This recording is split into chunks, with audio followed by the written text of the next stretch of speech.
Final decision on redistricting the province lies on Congress, according to board member Binse. Provincial board plans to use Namria maps to settle boundary disputes. And Deped Dagupan holds bloodletting drive.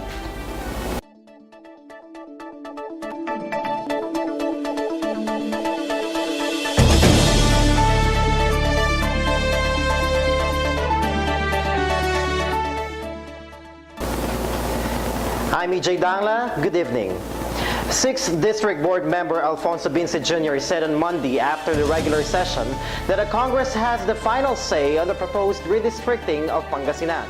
That is why, aside from the board members' intention to listen to the State of the Nation address of President Noynoy Aquino, they would also attend the opening session of the Congress on Monday to talk to the 6 congressmen and congresswomen from Pangasinan regarding the proposal. Binse said, however, that Governor Amado Espino Jr.'s concern is the additional budget it would require since there would be more board members. Therefore, Binse suggested to have only 1 board member from each district as against the current 2 per district. The Sangguniang Panlalawigan plans to settle boundary disputes with Nueva Vizcaya and Benguet using the official National Mapping and Resource Information Authority or NAMRIA maps. The board members approved resolution numbers 5 and 6 that expressed the sense of urgency to resolve the dispute. These resolutions will authorize them to initiate meetings with the provincial officials of the 2 provinces. Nueva Vizcaya is laying claims over Barangay Malico, a highland area in San Nicolas, Pangasinan. Malico is dubbed as the Little Baguio because of its temperate climate.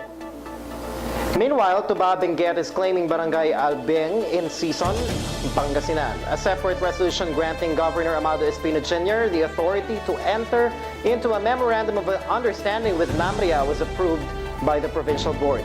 These will cover the availment and use of analog and digital cover maps of Pangasinan. Once again, Good Samaritans donated blood at the bloodletting drive spearheaded by the Department of Education.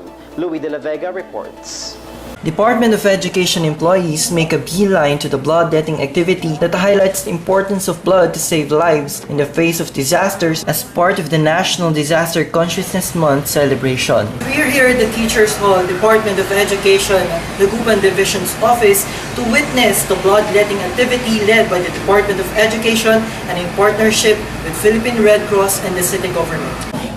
Upon entering the venue, you will see our donors falling in line and certain requirements are going to be taken by the representatives of the Philippine Red Cross. The mobile blood donation drive was spearheaded by Education Program Supervisor Edelberto Abalos and was sponsored by the city government with a partnership of the Pangasinan Chapter Philippine Red Cross. Our purpose is to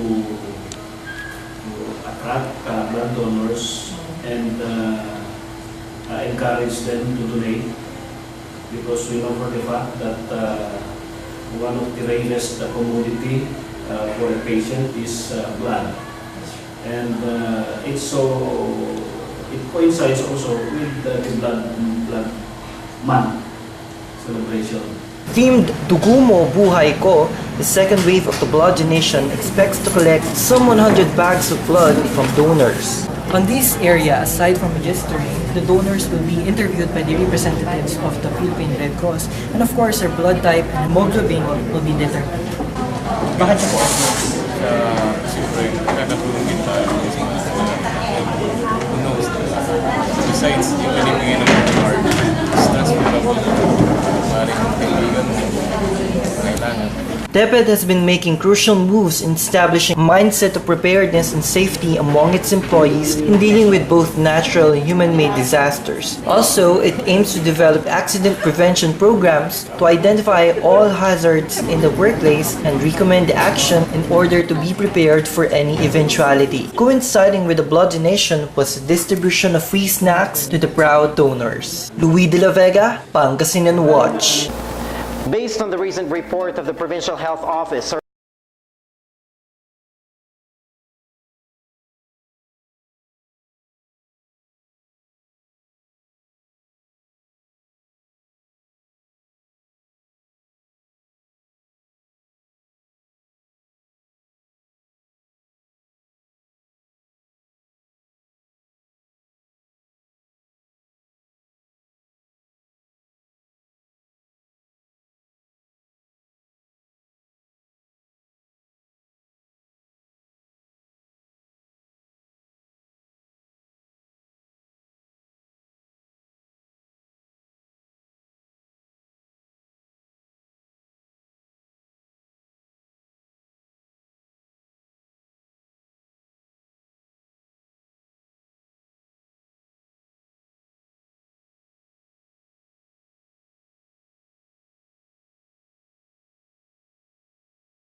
suddenly hit their pedicab.